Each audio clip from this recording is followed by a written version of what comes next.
My sister told me I was nobody and that I didn't matter.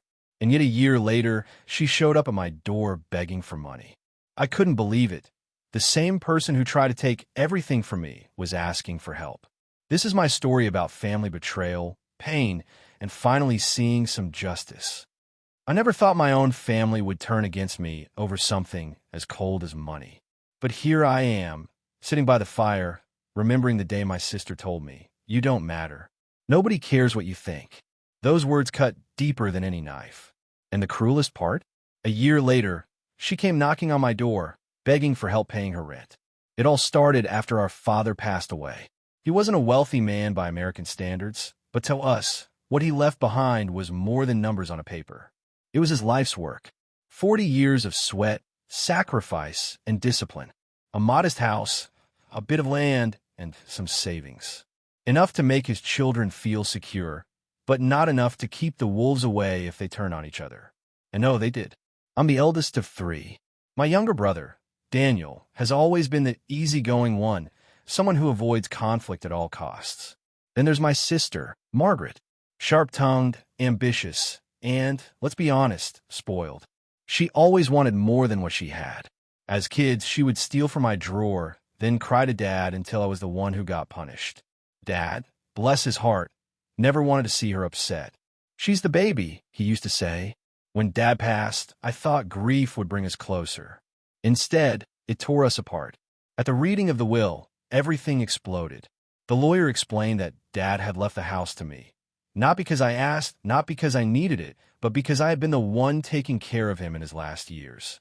I was the one cooking, driving him to the doctor, sitting with him when he couldn't sleep. Margaret's face turned red instantly. She slammed her hand on the table and shouted, "That's unfair. I deserve the house. I'm his daughter too." The lawyer tried to calm her down, explaining that Dad had left her a decent sum of money instead, along with part of the savings, and Daniel got a share as well. But she wasn't listening. She wanted the house. She wanted the land. And she wanted to make sure I knew she hated me for getting it. In the weeks that followed, she called me almost daily, her voice dripping with anger. "You think you're so important just because you sat by Dad's bed? You're not. You're nobody." At first, I stayed calm. I told her, "Margaret, this isn't what Dad would have wanted. He wanted us to love each other, not fight over bricks and dirt." But she wouldn't stop. One night, she showed up at my door. I'll never forget the sound of her fist banging against the wood. I opened it, and there she was, trembling with rage. "You're going to sign the house over to me," she hissed, "or I'll make your life miserable." I stood there in shock. My own sister, the girl I used to push on the swing set, was threatening me like a stranger. But I didn't give in. I told her to leave, and she stormed off, shouting words that burned into my mind. "You're dead to me." From that day on, our family dinners ended. Our phone calls stopped. Even Daniel, who tried to stay neutral, started avoiding the topic. It was like the house, a simple wooden house with peeling paint and creaky floors, had become a curse. Months passed. I lived quietly, keeping the house clean, planting flowers in Dad's old garden, trying to move on. And then, out of nowhere, karma arrived. One evening, my phone buzzed. It was Margaret. For the first time in almost a year, she called me. Her voice was shaky, almost broken. I need help. They're raising my rent, and I can't afford it. Could you lend me some money? Just until I figure things out." I sat there, staring at the phone, remembering every cruel word she had thrown at me. The threats, the insults, the way she said I was nobody. And yet, deep inside, I heard Dad's voice. Family is family. I won't tell you what I answered yet. That's for the next part of this story. But I will say this. The wheel of justice turns slowly, but it always turns.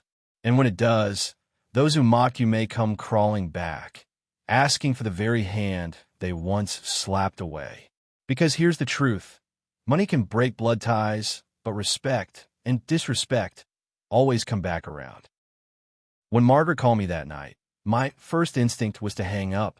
I could still hear her old words echoing in my mind. "You're nobody. You don't matter."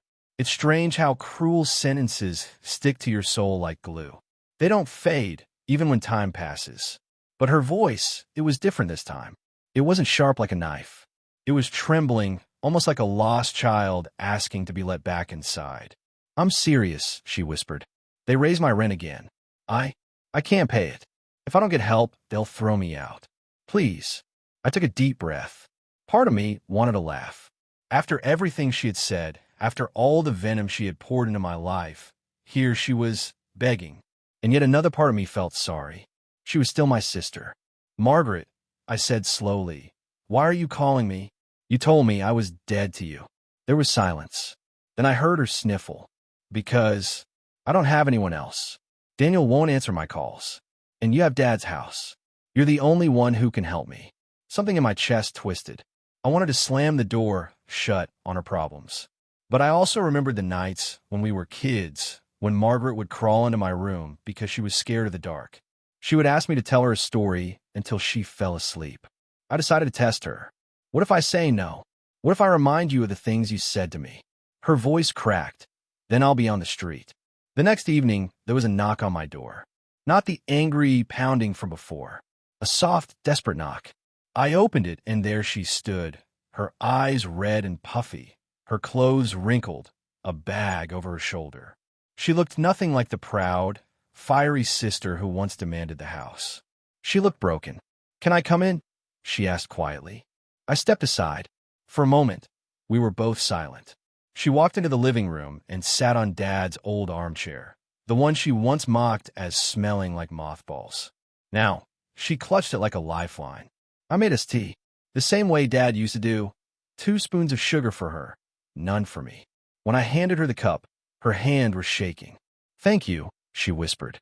For a long time, neither of us spoke. Then, out of nowhere, she blurted, "I'm sorry." I nearly dropped my cup. I had waited a year to hear those words. "I was jealous," she continued. "You had Dad's attention at the end. You had the house. And I felt left out. I wanted what you had, but I didn't see what it cost you. You gave up everything for him. I didn't. I was selfish." Her voice broke.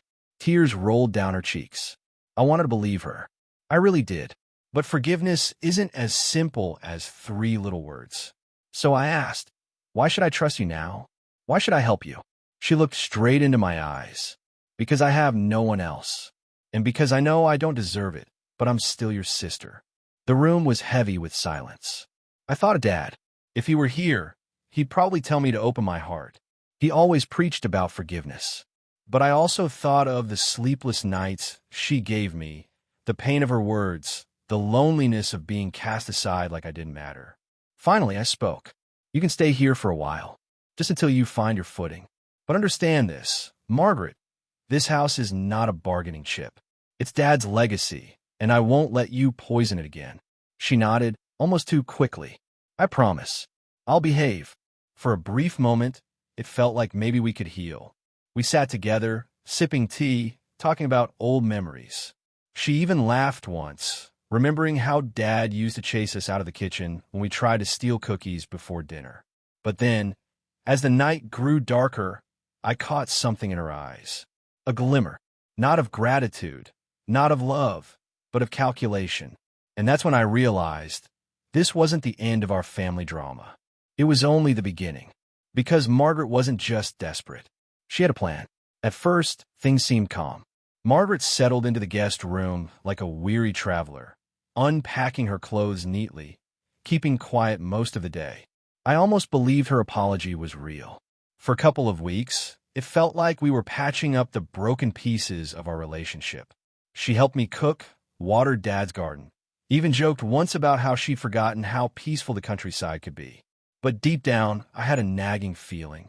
It was the way her eyes would sometimes wander around the house, not with warmth, but with calculation. She would pause by the framed photos of Dad, touch the wooden furniture, walk through the garden as though she were measuring it in her head. Then the little things started. One morning, I came down for coffee and noticed my wallet wasn't where I'd left it. At first, I thought maybe I was being forgetful. But when I counted the cash, a $20 bill was missing. Margaret swore she didn't touch it. "Why would I take $20? She said with a laugh that didn't quite reach her eyes. I let it slide. Maybe I'd spent it and forgotten. Maybe I was just paranoid. But a few days later, I found one of Dad's old watches missing from the drawer where he kept his keepsakes. That watch wasn't worth much in money, but it was priceless to me. I confronted her. Margaret, did you take Dad's watch? She frowned, offended. Why would I steal from my own father's memory? You really think that little of me? Her denial was sharp, almost rehearsed. I didn't push further, but the seed of suspicion grew roots. Then came the visitors. One night, I came home late from the grocery store and found Margaret sitting in the living room with two strangers.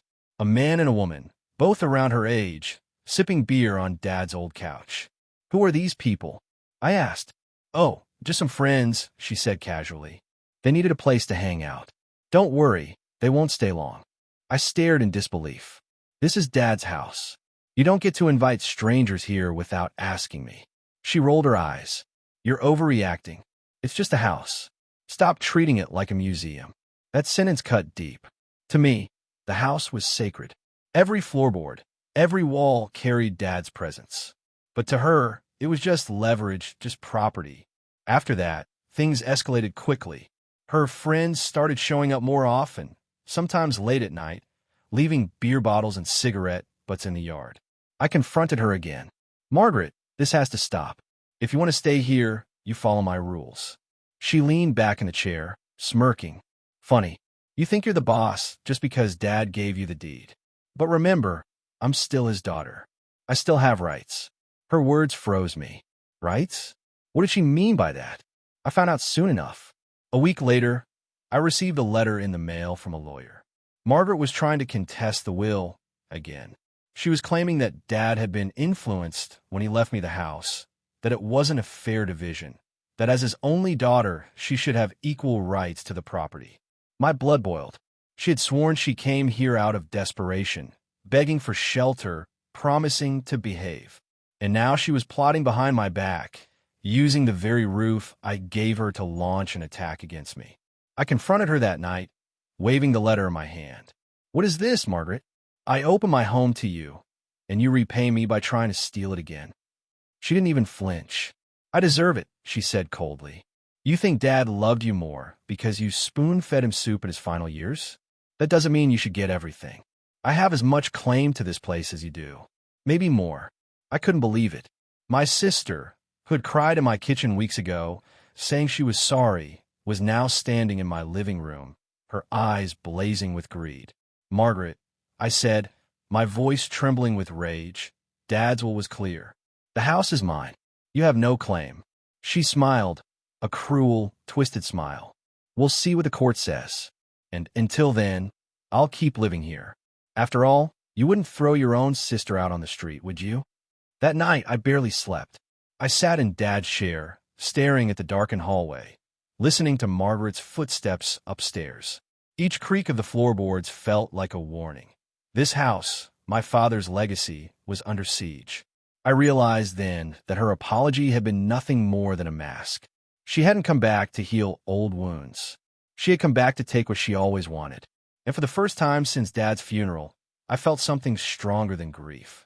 I felt anger, not just at her, but at myself for letting her back in.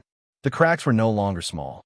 The walls were crumbling, and I knew it was only a matter of time before this house, and everything it stood for, became a battlefield. The tension in the house had reached a breaking point.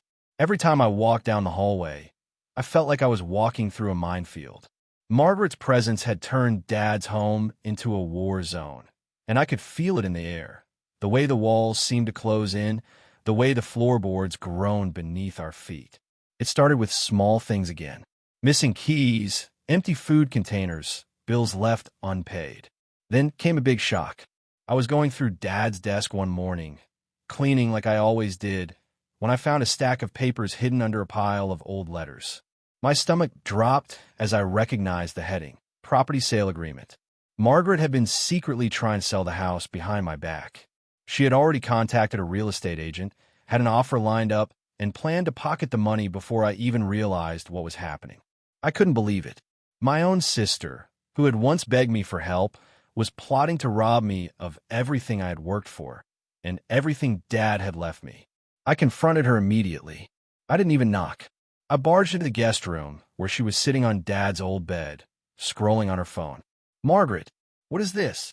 I shouted, waving the papers in her face. Her eyes widened for a fraction of a second. Then she composed herself. I don't know what you mean, she said, her voice too calm, too rehearsed. Don't lie to me. I found the sale agreement. You're trying to sell the house without even telling me. She shrugged, as if it were nothing. I need the money. You have everything, and I have nothing. You've had Dad's attention, Dad's house, Dad's savings. What about me? I felt like I was going to explode. You've had your share. Dad left you money. You're greedy, Margaret. You've crossed every line I could imagine.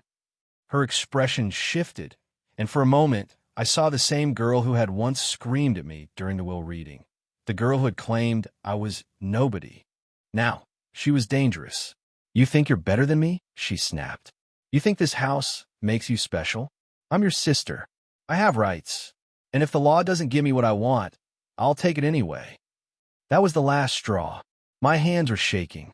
I wanted to scream, to throw her out, to destroy every bit of this madness. But I knew I had to be smart. I couldn't fight her with anger. I had to fight her with evidence, with logic, with the truth. I called the lawyer. I said, my voice steady now, though my heart pounded. Everything you've done is documented. Trying to sell the house without my consent? That's fraud. You'll never get away with it. She laughed, a hollow, chilling laugh. You think I care? By the time you go to court, I'll already have what I want. You're too nice, too weak to stop me. I realized then how far she was willing to go. She didn't care about Dad. She didn't care about family. She only cared about herself, and she thought she could manipulate everyone to get it. Over the next few days, she made life unbearable. She invited more people into the house, started moving Dad's belongings around, leaving trash and mess everywhere. I stayed calm on the outside, but inside I was planning my counterattack. I called Daniel, who had stayed mostly neutral until now. I explained everything, showed him the papers, and for the first time, I saw fear in his eyes. She's gone too far this time, he said quietly.